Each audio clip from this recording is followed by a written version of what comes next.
Hey everybody, welcome back to Dinner Church.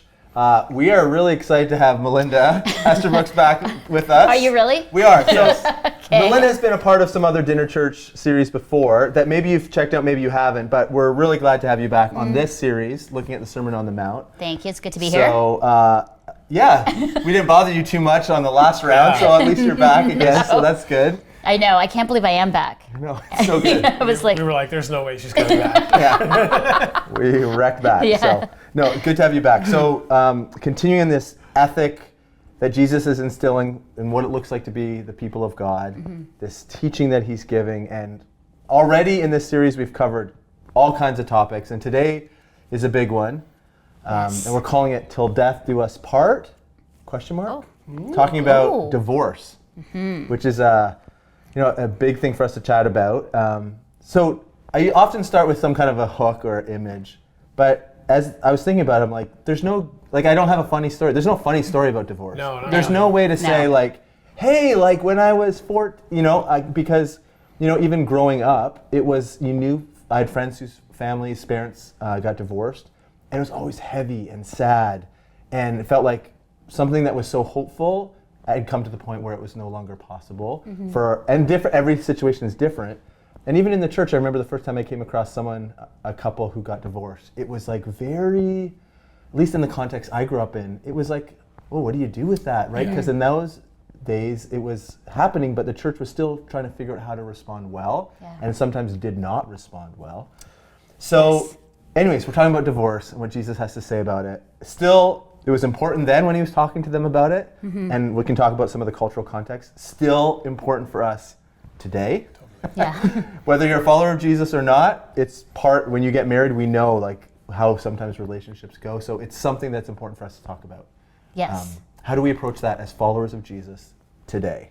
So let's talk about. Oh man. It's hard to smile. Let's talk about divorce. Well, I think, as a woman, as a Christian, is what you're saying. I grew up where you wouldn't even talk about the D word. It was a big word. Yeah. And, to say too, I am a woman who was divorced, and now I'm remarried into a blended family. And I understand what it all entails. Yeah. I mean, the shame, the grief, the abandonment, the loss, especially when your husband decides he doesn't want to be married anymore, which was in the case of my experience, where there was a choice to say, I don't want to be married to you anymore. And, back then it was interesting talking to my dad, who's now 80. He said to me, and I was in Christian ministry, I'm on Christian television, I'm speaking at churches. He said, in my day, once you were divorced, you would basically be That was it. That was it. Yeah. Blacklisted, out. So there were moments where he said, I can't believe now at this time, you have been given opportunities and more opportunities to share your story. Right. And that's a big thing, I think, because of a great church community, because of a great family, great colleagues, I'm able to still do the work that I do as a woman in Christian ministry and Christian media to be here. But I will say this, I want to just tell you this quick story. So I'm on a Christian women's show on national TV across Canada. And when, the team found out that I was going through a divorce, they said, I think you need to tell publicly Tell the story. all of Canada on air. Now, that's terrifying, and I didn't want to do it, but I understood why they wanted me to share. Sure. My ex-husband had been on the air. He'd been a part of my life, and so it was really important for people to know. So I think the fear for me was the judgment, the shame. People are going to ostracize me. They're going to. And so I shared it on air. I went across Canada on prime time, and we waited. And I remember with fear and trembling, I waited for the onslaught. But what happened was something totally different. What happened was I received hundreds of letters in mail bags to my office, messages, phone calls, especially women, saying, thank you for sharing your story, because I've been on the experience of being divorced, and then the church community or family completely ostracizing me and putting me on the margins. And so for you, I feel, Mel, that your story is full of hope, possibility, and as a church community, how are we to respond to people who are divorced with love and care? And so that's what happened. That's what happened. Where then I realized so many people are going through this, and we need to do a better job at protecting, at listening, at caring through the process of divorce. So this verse for me is powerful. Yeah. And that's really, thank you for sharing that, Mel. And I've known you and your husband, Chris, for years now, and got to officiate your wedding. I know you did. I know. It was pretty awesome. It was so awesome. And I think that's the whole point too, Matt, is that there is redemption in that. It's a horrible thing to go through for anybody, no matter the circumstances. But for some people, they find love again. For some, they don't. From my story, we did. Yeah. And it was the beautiful story of redemption and grace. And that's, I love that, because in this, let's dig into the way Jesus does it. Because even in this day, this was about providing hope and a new way for people and women, specifically women, in this context, who are getting taken advantage of, run out, left on their own, destitute, abandoned. And even 2,000 years ago, Jesus is saying, you have heard it said. So we can talk about that. This is another antithesis statement. But I say, because he is even cranking it up about what it looks like for this ethic for the people of God. So right. I want to hear your thoughts, because I have some thoughts here about this, because this, to me, is one of the verses and that I was so drawn to Jesus. Right. Like, through my experience, I feel like there could have been a very close part of me that could have left the church. Sure. And yet, when I dig into the scriptures like this, it's like, okay, I get it. Yeah. Right. Yeah. That's really powerful, I think, to frame it that way. Because a lot of people see it as like, oh, because of this verse, I can't belong. Right. Or I'm not supposed to be there, because it's maybe we take it at more of a surface level and really dig into, okay, what's actually going on here? And it can, I love that you said that you found comfort in that and a place in that and power in that, because I think that's really what's happening here. Yeah. I mean, if we jump back to what Jesus is building upon, or even reframing, it's from Deuteronomy. Yes. Right? And it's the law that stated, if you wanted to get rid of your spouse, and let's be honest, your wife. In this case, if a man marries a woman who becomes displeasing to him. What a standard is that? It's so horrible. It could be anything. Yeah. Burnt his food. Whatever. Honestly. Didn't make his bed. Again, displeasing could be anything. Totally. It gets even worse. Shrunk my sweater. Yeah, Right? because my delicates. Yes. It was cashmere. Yeah. But because he finds something indecent about her. How that's a loophole big enough to drive a truck through. Sure. Yes. So it made it so the men had all of the power. All the power. And could simply almost make up or manufacture the smallest thing and use that as grounds to end a marriage. Yes. It's crazy, because marriage is hard. If any of us are married, or even just relationships are challenging, there's always days where you're like, well, I can find something indecent about you, right? Or displeasing. That's easy. Yeah. And for that to be the grounds of divorce is crazy. And then, of course, culturally in the moment, in that time, for a woman to be someone who has been divorced or left, she has no rights. There's no rights, no choices, marginalized, on the fringe, fully filled with shame, covered in shame from herself and others. Exactly. Yeah. Ostracized even from the community. Right. This person is basically blacklisted. And that's a terrible place to be, because now you are someone who, by nature of the gender that you are already considered a second-class citizen. And now going through this experience, it's all bets are off for you. Right. Yeah. So it really, that law did not value women at all. It totally played into the hands and power of men. And here, Jesus is saying you can't just do it on a whim, something you find displeasing or indecent. That doesn't count anymore. So even in this, again, we've talked before, where it's it seems like maybe it's still kind of harsh, or there's not a lot of wiggle room for other issues in there, which we can or can't get into here, but he is elevating or bringing this up into a way more progressive, for lack of just a better word in the moment, progressive understanding of how to treat your wife. Right. Yeah. And not that you can't just dismiss someone on grounds of really meaningless. Yeah, he basically says, unless it's marital unfaithfulness. And we can talk more about what that looks like.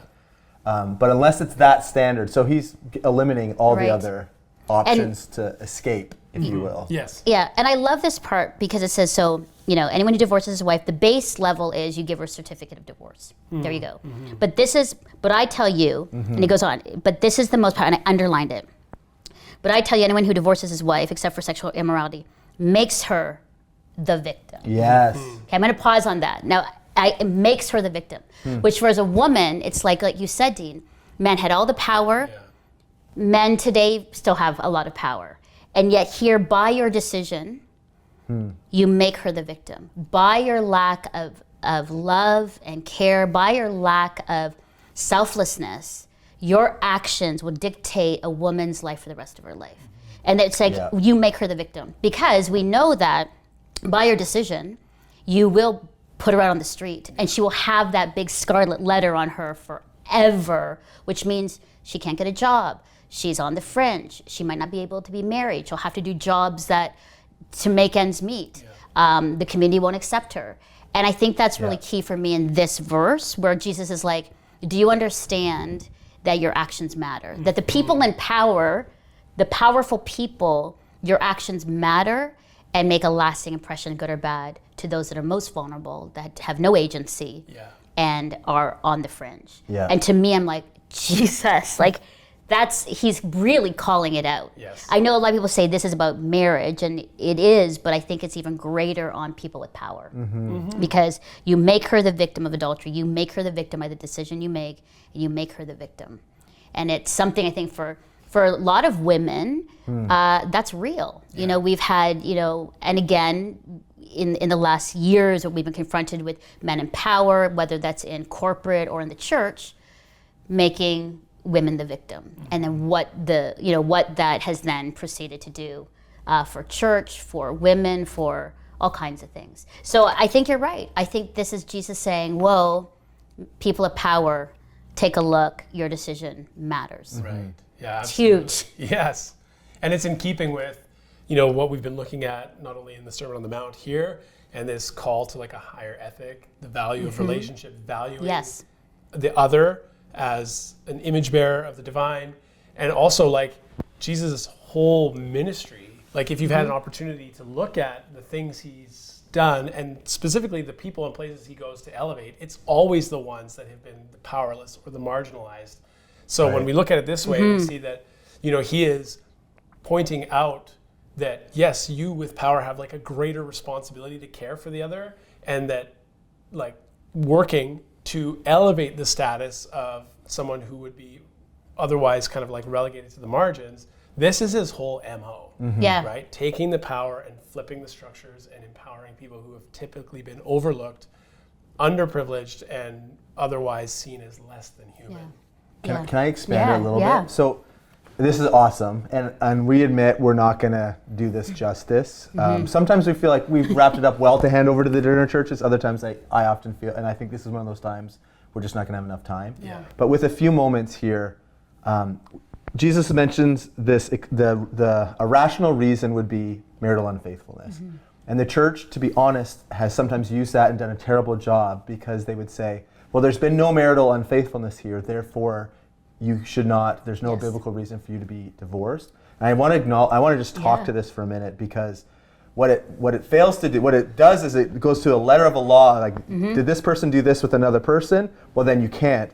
Without saying, and you kind of alluded to that a moment when you started, Melinda, about, in essence, your ex gave you a certificate of divorce. And there's other ways, I think, that that marriages end with because of people's other actions, that is as if they have given a certificate of divorce, given up, caused hurt, pain, injury, abuse, neglect, all these things that we may not say, but is that marital unfaithfulness? Because we put it into a sexual action rather than they have, in essence, broken the vow. And that's where there's another thing on vows and broken covenant, But I think that's where the church has to use wisdom and discernment and listen and seek the guidance of the Holy Spirit, because people are ending their marriages for many reasons other than sexual.